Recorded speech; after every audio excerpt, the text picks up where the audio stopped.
Today we take for granted the motorways, A-roads and city streets, over 2,000 miles of them that form the skeleton road map of Britain. And all because of the Romans, with their ingenuity and dogged determination to conquer everything in their path. I'm Dan Jones, and I'm going to retrace the story of our Roman past along 6 of their most iconic roads. Each road tells the story of our Roman legacy and its rich history. From their very first road across Kent, which powered their invasion, to the vital routes which helped them conquer most of Britain, before being beaten into retreat by the Scots. In nearly 400 years of occupation, the Romans changed Britain forever by bringing their armies, ideas, buildings, and religion. But the Romans couldn't have done any of it without one thing: their roads.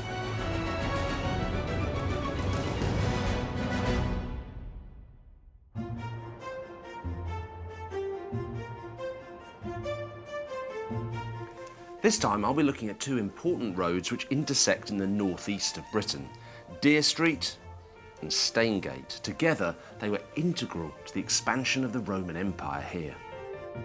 Deer Street runs for 226 miles. It heads north from York and loosely follows the route of the A1. When the Romans built Deer Street, their aim was to extend their territory as far as they could. This road goes to the furthest reaches of their entire empire. Deer Street runs all the way into Scotland, where it dissolves into a series of byways, but before it gets there, it crosses Staingate, a key east-west route. So when I reach that junction, I'll explore some of Staingate too, because the Romans built their great stone barrier across northern England right beside it. Hadrian's Wall is now recognised as one of the wonders of their empire. Deer Street, Staingate and Hadrian's Wall are part of a story about Roman military and colonial ambitions in Britain. Now, the Romans saw no reason that their empire should have any limits, and while some of our native tribes were happy to collaborate, in Scotland it was a different story. The history of Deer Street is one of an invading army being tested to the very limit. I'll explore how the Romans, faced with forceful resistance from the native tribes, had to rethink their whole invasion plan. Its starting point, York, was founded in 71 AD by a legion of the Imperial Roman Army, known as the 9th Spanish Legion. Their name for the city was Iberacum, which means place of the yew tree. My journey starts at a place of great significance to the Roman invasion. This is York Minster, one of the world's most magnificent medieval cathedrals. Where the Minster stands today was once the Principia, a military headquarters in the middle of a vast legionary fortress. Now, this column was found in excavations under the Minster. It's one of 16 that once held up the Principia's Great Hall. And I suppose it's ironic that a place where today people pray for peace was once filled with Roman centurions planning for war. When York was founded, the Romans had already been in Britain for 30 years. In that time, the southern tribes in our land had been mostly pacified. But the north remained a contested and rebellious region for centuries.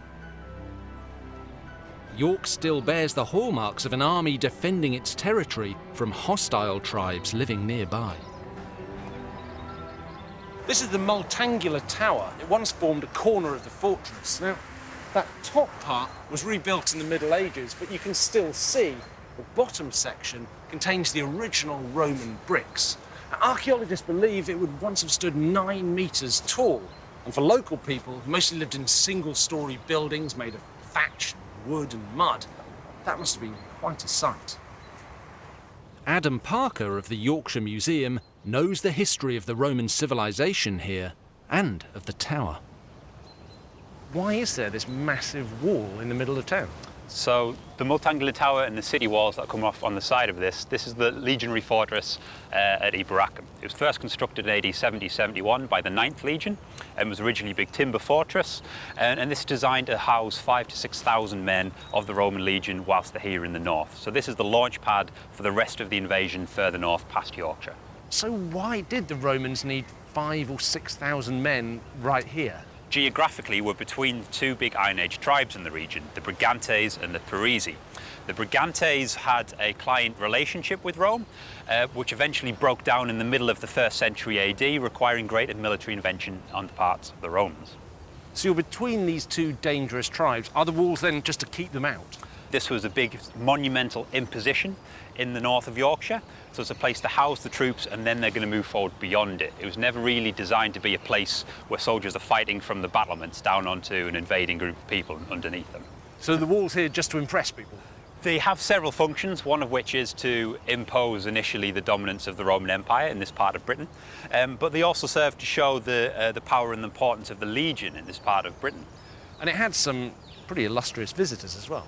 At least 4 times the city of Iberacum was visited by Roman emperors. So the Emperor Hadrian, he's the great builder, he's on a great tour, he visits different parts of the empire, and then this is the furthest fringe in the north. In the 3rd century, Septimius Severus comes here because he's on a military campaign further north into Scotland, and Constantius Chlorus comes here to impose some more Roman dominance on the region.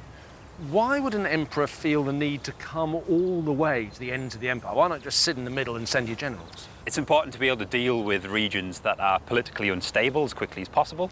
York was founded because of this unrest with Brigantes, and it could very easily have, the history could have been very different if there were different political uprisings against people against Rome. Having the emperor here, with leading the front of the army, bringing additional troops in as well, very much stamps that down.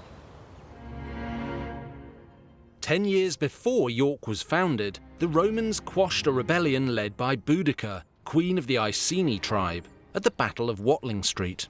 They were determined to keep hold of their precious territory in Britain. York was a strategic place from which they could control the surrounding territory and, more importantly, launch expeditions further north. And to reach those wild lands, the Romans did what they always did. They built a road. This is more or less where Deer Street begins. Now, this archway is medieval. It stands on the site of an earlier gate, the northwest gate of the Roman fort. This is where my journey begins, and I'll be following in the footsteps of many a Roman legionary. As those soldiers marched up Deer Street to expand the Roman Empire, they hoped for glory. As I journey north through Yorkshire and beyond, I want to discover why the Romans met so much resistance from the local tribes. Deer Street was built on the orders of the Roman governor of Britain, Agricola, as he set about conquering the territories north of York. 17 miles beyond the city walls, my first stop is the village of Aldborough. In Roman times, it was known as Isurium Brigantum. This was what the Romans called a civitas, essentially a local town for local people. And in this case, the people were a native tribe called the Brigantes. In the early years of the conquest, they seem to have had a sort of on-off alliance with the Romans. But by the middle of the 2nd century, that alliance had stabilised, and this town was built as a sort of Roman-style capital for the Brigantes. For the last decade, archaeologist Rose Ferraby has been uncovering the story of Isurium Brigantum. I've come to find out more about life here during the Roman occupation. So where are we standing now if this were Roman times? Well, we're on the edge of the Roman town, on the western edge. So this rather sort of submarine-looking like structure here is actually the town wall, and out where the conifer trees are, that was the defensive ditches. Okay. And it's dipping away down there. And then, if you imagine, that's the wall, that's outside, and here's inside. Our surveys have started to give us an impression of the road system and the governance, and what we've realised is that basically this is a town built fresh. So this is a sort of Roman new build town, a bit like Milton Keynes in the sort of 2nd century AD. Why would the Romans build a town for this region? Aldborough is on a point where it's on a trade route, but also it's when the Romans decide to go north. And we know that as a town, it seems to have been established properly and built in its formal layout in about 120 AD. Would the people of this region ever have seen anything like this town before? I think this town itself would be unusual for the local population. We now know that the Forum is about 3 times as big as the present church, and it's built of beautiful white limestone. It would have shone out in the landscape. So imagine coming out across the river and seeing this big town with its imposing red walls and its big forum and basilica in the centre. It's hard to imagine what Roman Aldborough would have looked like, but this artist's impression of a Roman forum gives us an idea of the kind of architecture seen throughout their empire. Aldborough was deliberately grand. It was meant to showcase the best of Roman life in an attempt to civilise the locals. Evidence of their lavish lifestyle was uncovered in the 19th century. Wow, that's incredible. I mean, I don't think I expected to see a mosaic out in the middle of, a village in Yorkshire. What's the story?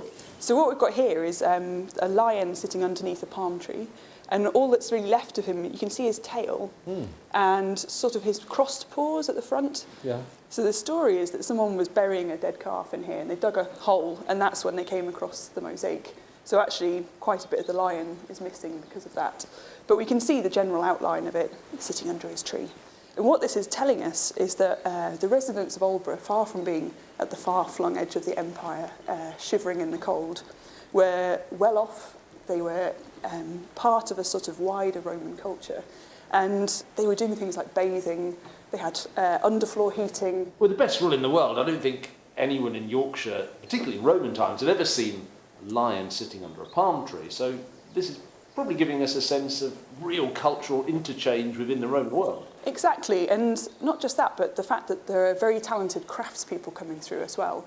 The image of the lion may have come, that the craftsmen brought the image with them, but also there's the small chance that they may have seen lions in the amphitheatre which Aldborough has. And the fact that Aldborough has an amphitheatre is another indication of just how kind of well off its residents were. That's amazing, and what a picture this gives us of this town 15, 16, 1700 years ago, as somewhere that was, in its way, I guess, like a mini Rome. An amphitheatre with lions and gladiators, similar to these ruins, it shows how important the town was. The Romans were able to build it here because the queen of the local Brigantes tribe had agreed to their governance. She was called Cartimandua.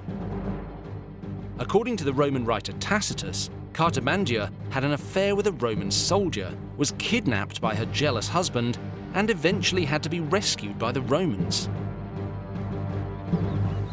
Despite becoming a sort of client state, it seems that the Brigantes continued to revolt against Rome for more than a century.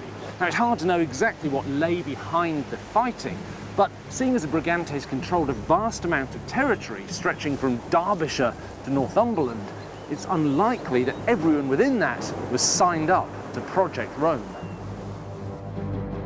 Like most native tribes in Britain, the Brigantes left no written records. Most of what we know about them was documented by the Romans, so the information is one-sided.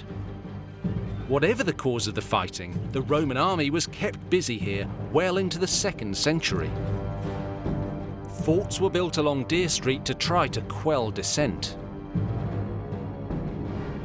As I continue my journey through North Yorkshire, it's obvious that geographical and physical obstacles presented no issues for the Roman engineers who built this road.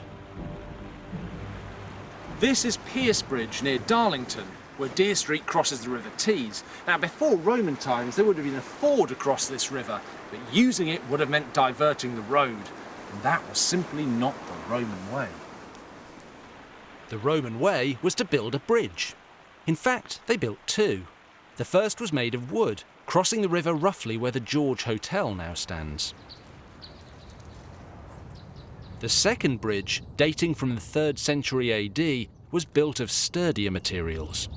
These stones are all that's left of the Roman bridge that once crossed the River Tees here. Now, in its prime, it was 123 metres long, held up by a series of stone piers. It may have looked something like this artist's impression of a similar bridge in Kent. Where's the river gone? Well, over the years, erosion has gradually moved it that way to the north, leaving this bridge stranded on dry land. Now, in Roman times, such a valuable piece of engineering would never be left undefended, so the Romans also built a fort here, staffed with hundreds of soldiers, one of their tasks being to maintain the bridge. That's a lot of effort to go to just to avoid a bend in the road. Further north along Deer Street, the modern A1 heads off towards the coast. It's the A68 which now follows the Roman route deep into Northumberland and towards the Scottish border. At the town of Corbridge, I find the junction where Deer Street, running north to south, intersects with that other important Roman road, the Staingate, which linked the east and west coasts. As so often happened, where the two roads met, the Romans built a fort to control the crossroads. Over time, the fort grew into a town. This town was a bit different, because this was a town right at the edge of the Roman world. Corbridge stands 100 miles north of my starting point in York. It's probably one of the best preserved Roman towns in the whole of Britain, and over the years some extraordinary finds have been made here. They tell us a good deal about the Roman legions who built it and their plans for defending their empire. Dr. Andrew Roberts is one of the historians who looks after the site, and he's going to give me a private tour.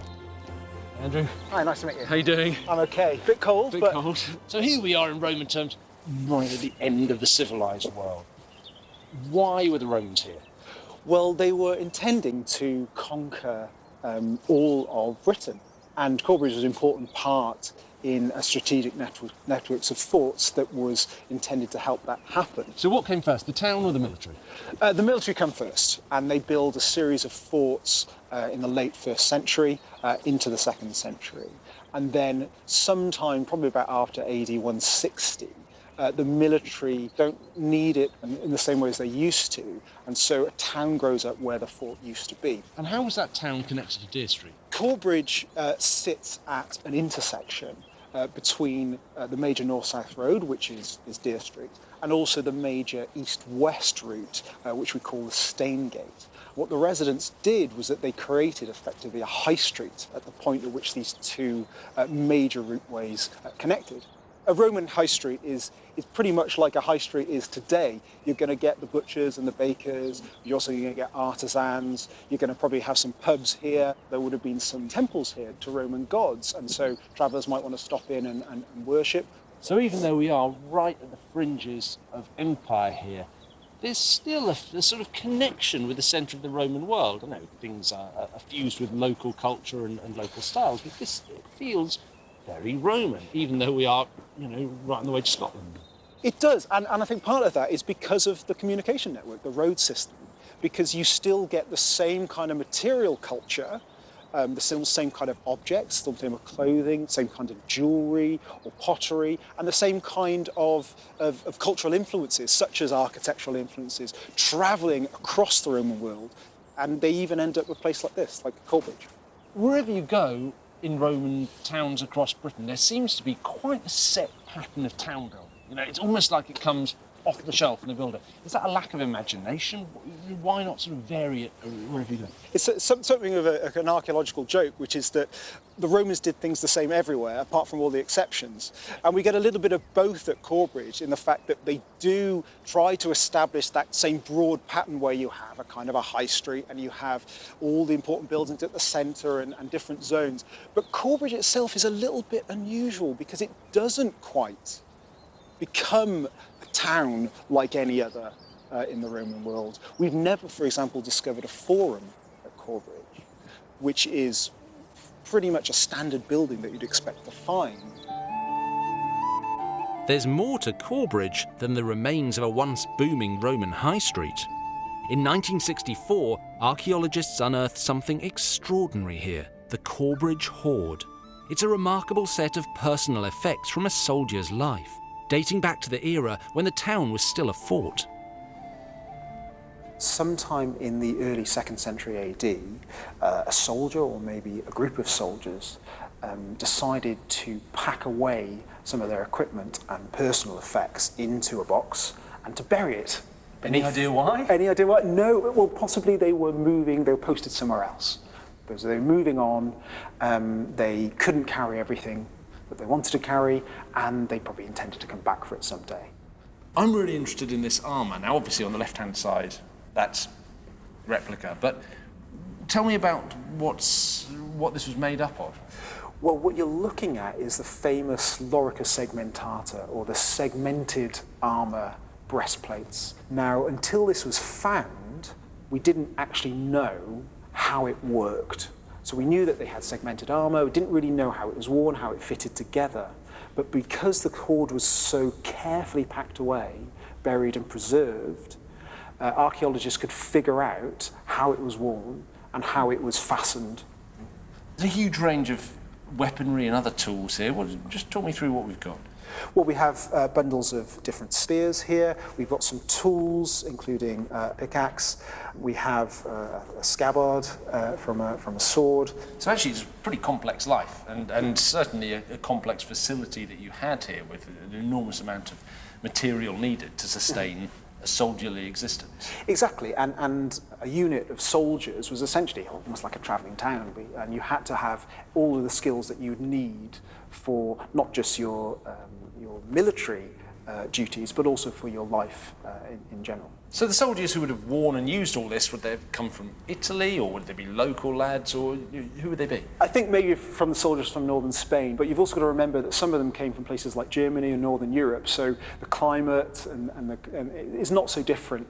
Once they were here, they probably remained here for the rest of their lives in many cases, and multiple generations of the soldiers and their families would have stayed here. By the early 2nd century, those soldiers defending Corbridge and the northern edge of the empire were stretched to the limit. In the face of the constant raids coming from Scottish tribes, the time had come for a big military intervention. I'm travelling the Roman roads of Britain, exploring 2 key routes that helped the Romans expand their empire here in the 1st and 2nd centuries AD, Deer Street and Staingate. I've travelled 100 miles north from my starting point in York through snowstorms and strong winds. In a sense, we're only in the middle of the British Isles geographically. We're sort of in the centre of Britain, but it feels like the end of the world. And it must have felt like the end of the world to people coming to this most northerly frontier of the Roman Empire. I mean, sometimes it can be perfectly nice and sunny and warm and actually quite picturesque up here, but when it's bleak in the winter, it's really bleak. I've turned off Deer Street for a moment onto Staingate, the Roman road built sometime between 77 and 85 AD to run from east to west across Britain. The reason for this detour is that I'm approaching a key landmark, one of the most famous and imposing Roman remains in their whole empire.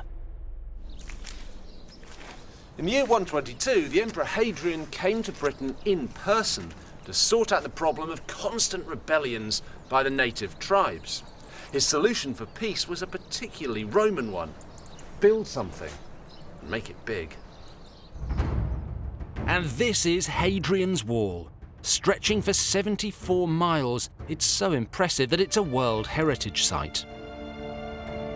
Unable to conquer the northern territories which form modern Scotland, Emperor Hadrian built this long barrier running from coast to coast across the narrowest part of northern Britain.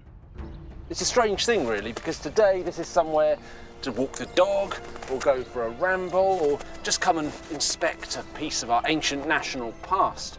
But once upon a time, this was a really serious piece of military engineering designed to overawe people on both sides of it.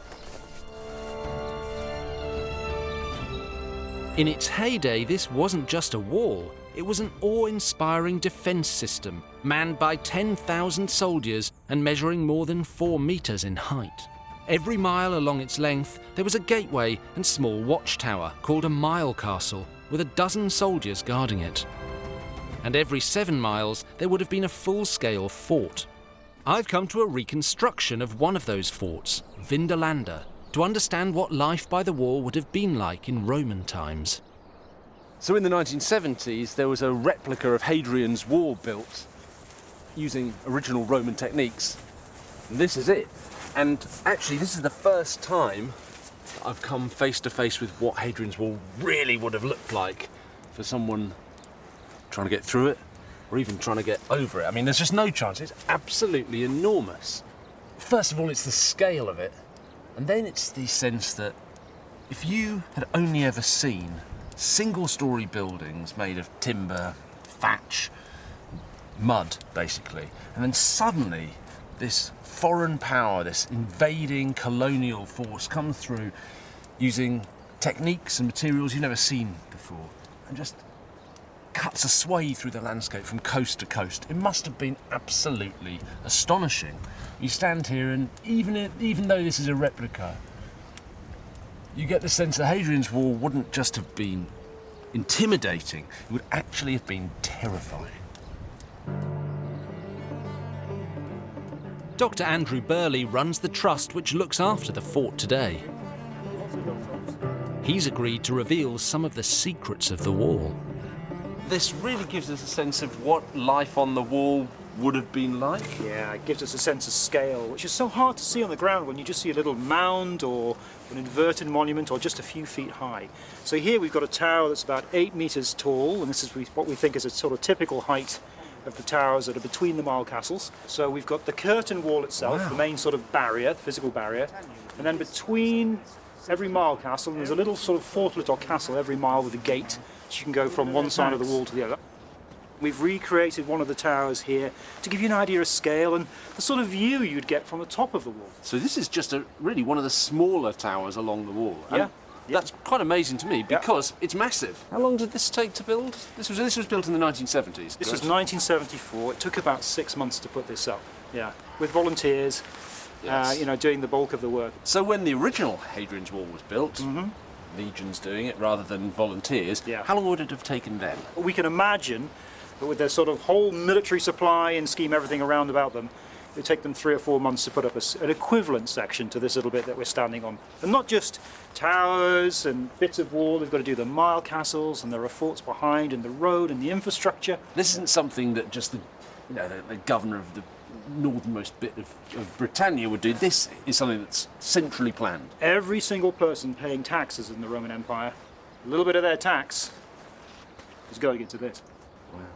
Did people complain about the wall at the time, do we know? Well, we know that tourists visited the wall because we have some tourist memorabilia that have been found as far away as Amiens in France, where you get little cups with Hadrian's Wall forts carved along the edge of them and the little names across the top. So there's, as it is a tourist attraction today and a landscape and a monument people come to visit, the same thing happened 2,000 years ago. It was such a big thing, such an event in this landscape, that people all around the empire got to know about it. How much did it cost to build this Hadrian's Wall? Must be massively Well, expensive. in modern terms, you're talking billions. Yeah, quite simply. Maybe it just sounded good. Maybe Hadrian's just like Donald Trump of the time. I want a wall, so build me a wall, and then we'll think through the reasons for doing it afterwards. Building this colossal wall required some 30,000 men, with a support network of a further 60,000 over the best part of a decade.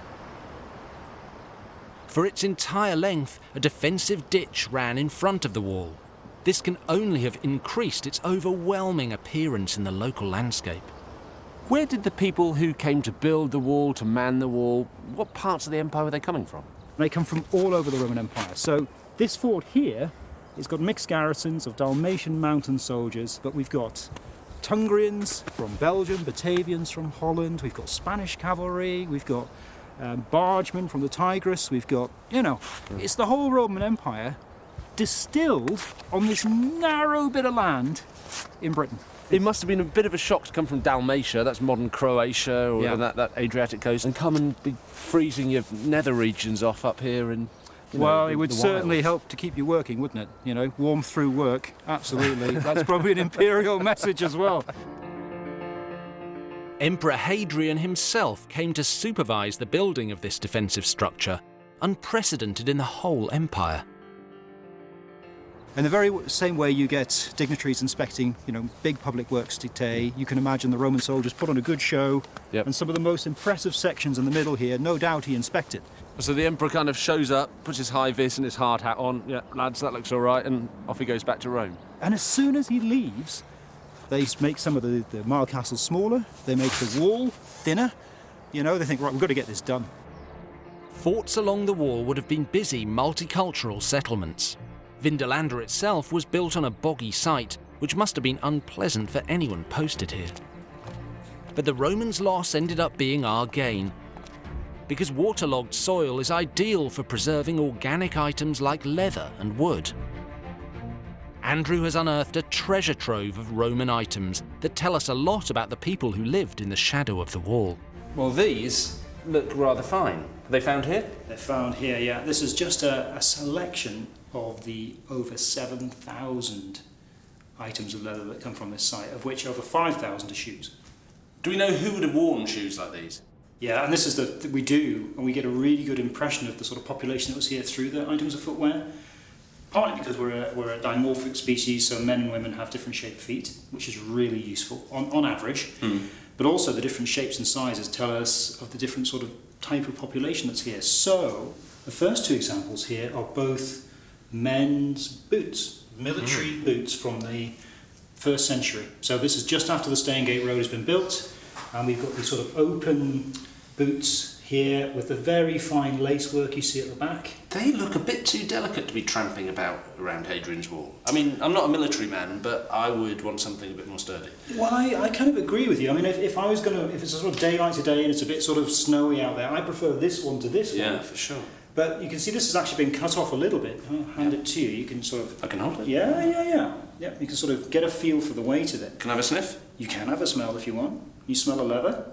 I can't smell a Roman's foot. The crowning glory of the collection is a set of small slices of wood known as the Vindolanda tablets. They give us an incredible insight into everyday Roman life and turn on their heads many of our ideas about them. And so on the tablet you've got, it looks like someone's shopping list. It's very simple. Actually, you're not too far from the truth. And what this tablet actually is a thin piece of wood about the size of a modern day postcard, a couple of millimetres thick, covered in ink handwriting. Again, it's a message from 2,000 years ago. This is somebody's mail. It's a letter that's been sent to Vindolanda from a merchant in Catterick who's called Octavius, and he's writing to Candidus. He's saying, hello, and he's talking about a business deal that they've got involving a huge amount of wheat and leather goods, like the shoes we've got down here, hides. But he's got a problem. The roads that they talk about being so fabulous, the first Roman reference from Britain about those roads, he says, dum male sunt. The roads are awful. Oh. Terrible.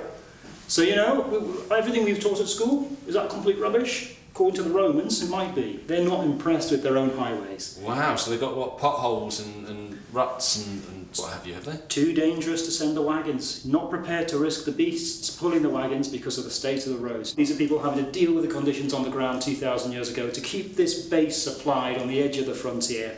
Massive amounts of stuff have got to come up those roads. They've got to work. And for poor old Octavius writing to Candidus, they are simply not good enough. Those are the everyday things which we can't get from any other way. So to travel back 2,000 years into Britain, where we have so little, recorded history from Roman authors, to get the people on the ground, the everyday person telling us what life was like, that's priceless. Roman roads like Deer Street were not just used for military purposes. They were also vital for postal services, keeping towns connected right up and down Britain. Some of the letters found at Vindolanda show us that the Roman army found time for social events. This is a birthday party invitation between a commanding officer's wife who's not based at Vindolanda inviting our commander's wife to her birthday party on the 11th of September. And she's finished off the letter in her own distinctive handwriting, which is the earliest female handwriting we have from Western Europe. That's astonishing. So That's amazing. If we think of history as being the written word, this sort of stuff is stunning. We're learning the sort of stuff which we couldn't get in any other way. Wonder what the party was like. Well, I hope it was a cracker. The extraordinary items found at Vindolanda are testament to the thriving communities travelling along Roman roads like Deer Street and Staingate to the very edge of the empire. What's more, Hadrian's Wall wasn't just a physical barrier against the native tribes, it was also a mystical one. Soldiers carved images of phalluses into it, and while it may seem like dirty graffiti to us, they would have intended it as symbols to ward off evil, which is how they might have viewed some native tribes. I'm close to the end of my journey along Deer Street, the northernmost road in the Roman Empire, and not far from the border with Scotland. By the mid-2nd century AD, Hadrian's Wall had done its job in keeping the peace between the Romans and the native tribes in northern Britain. But Hadrian's successor, Emperor Antoninus Pius, wasn't ready to give up on the conquest of the whole of Britain. Once again, the Roman legions took to Deer Street for a long march north. When Hadrian's Wall was built, I mean, maybe this was supposed to be the end of the empire, but actually, within a generation, under Antoninus Pius, they're pushing up further again into what we now call Scotland, and trying to build another wall even further north. It's just this incredible military infrastructure project, centrally planned, ordered not by a local governor, but by the Roman emperor himself. And it just shows how important this part of the world was in the minds of emperors. Going beyond Hadrian's Wall takes me through the beautiful and rugged territory of Northumberland and across the border into Scotland.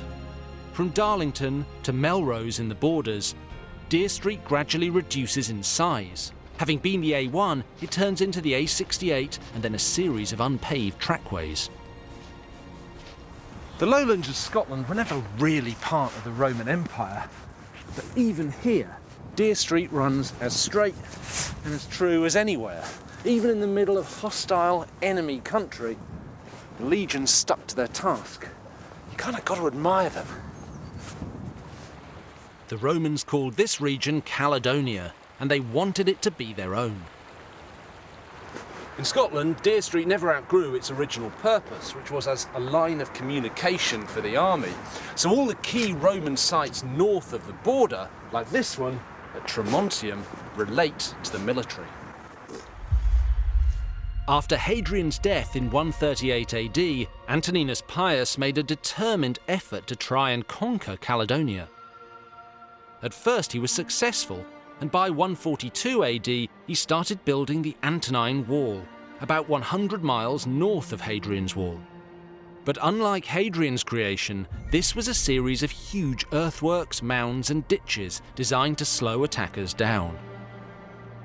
Antoninus Pius tried to secure this territory using a series of existing forts built by his predecessors Agricola and Hadrian, such as the fort of Tremontium, 60 miles south of Edinburgh.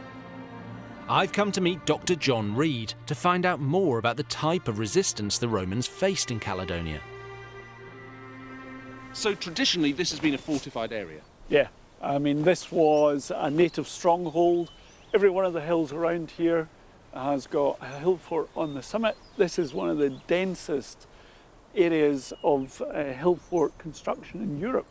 So there are nearly 200 hill forts within a sort of 50-mile radius of this area. Now it seems to me that this was a very hard site for the Romans to hold. Even when they were here, they needed massive troop numbers just to stay here. Yeah. Why didn't they just leave it out and head back down south? Why do they keep coming back up north? I think it's to finish the job because Britain wasn't entirely conquered, so they had to draw this line of Hadrian's Wall, and as soon as you put a wall up, you get bad feeling on both sides of the wall. So every generation, every 20 years, there would be an uprising and the wall would be attacked. What was it about the tribes up here in what we call today Scotland? What were they, just harder? This was a clan-based society steeped in tribal warfare. And this would have been a landscape where people were used to warfare between tribes. Is another part of the problem simply the fact that we are now just so far away from the centre of the Roman Empire, and even with great roads like Deer Street, cutting a swathe through the British Isles, it's just really hard to keep in touch with this part of the empire. Yeah, I mean, you're right at the end, if you like, of a supply chain. The pottery in the fields here is coming from Spain. The oyster shells that we're finding here have been brought in live in salt water from the coast. So you've got a supply chain that kind of is stuttering to an end. The line of the viaduct there is where Deer Street crosses the Tweed, and that is at the end, if you like, of a very long infrastructure. Beyond the River Tweed, Deer Street is really just a track leading through beautiful but windswept countryside towards the Firth of Forth. Even though this is the very edge of the empire, that didn't stop the Romans from transporting their military equipment here for their battles with the native tribes of Caledonia. Their weapon of choice was the ballista. A few were found buried in the well underneath Tremontium, and John has a working replica. What's interesting to me is to get something like this up to somewhere like Tremontium, what do you need? A road. Yeah, you're going to need a road, you're going to need carts, and you're going to need transport, because these are heavy. Although 2 people can lift it, you can't lift it very far. And there's going to be a wagon train of artillery for every major movement of troops. And what does it shoot? Well, this particular one shoots large wooden arrows with diamond-shaped spiky end, armour-piercing, probably about 2 feet long, roughly 2.5 feet long. Okay, what do I do? Well, you need to get the bowstring back. This is under pressure, under tension now. So you use a pulley system. Okay. And there's a ratchet mechanism that stops the bowstring going forward until the trigger's pulled. So I'm just turning this round? Literally. Just wind it. And here's a ratchet. I see. So if I stopped, it wouldn't... It doesn't go forward. Right, so we just keep going. Keep going. Okay, good. I can feel it getting tenser. Obviously, that's what we want. Yep. One more. That's probably going to take out the barbarians. Oh my God. So that's it. So trigger mechanism here releases the string, your arrow lies in the groove there, and the string just propels it forward. And someone about 250 metres down there falls over. Yeah. That's the idea? That. Yep. Should we see if it works? Yeah, go on then. I'm just pulling this. Yeah, just pulling that. Should I be nervous? I am nervous. Yeah, you should be nervous, but just let it go. Jesus Christ. I mean, that's an amazing amount of power from a bit of string, isn't it? Yeah, it certainly is. But a lot of engineering that goes into doing that. I mean, how many of these would be operating at one time? In a legion, between 20 and 30 of these right. Per legion. And rate of shooting? Well, the modern reenactors can get up to 3 or 4 bolts a minute. Right, so you've got 20 or 30 in a legion, 3 or 4 a minute. That's, my maths isn't good enough, that's a lot of arrows all coming at you. Very, very fast. Very fast. Despite having these lethal weapons, the Romans never got the upper hand over the mighty Caledonian tribes. The fighting up here was so incredibly fierce, it gave rise to a famous legend, that of the 9th Spanish Legion. Now, the 9th were a storied fighting force. They were the same legion that had founded York in AD 71. Sometime in the early 2nd century, they marched up here and never came back. Now, what happened to them is a mystery. Some people think there's just a gap in the historical record and they were actually reassigned to the continent. But others think they came here to fight and were all massacred.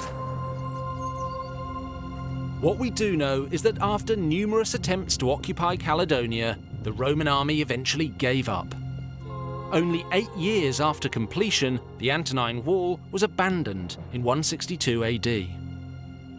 The Romans fell back to Hadrian's Wall, reinforcing it as a strong border. It still makes a vivid impression today. Back in the days of Julius Caesar, before the legions arrived here, many Romans expected that they'd be able to keep on conquering new territory forever. They even had a phrase for it, Imperium sine fine, empire without end. But it turns out the empire did have a limit. This was it. Deer Street became a road to the end of the Roman world.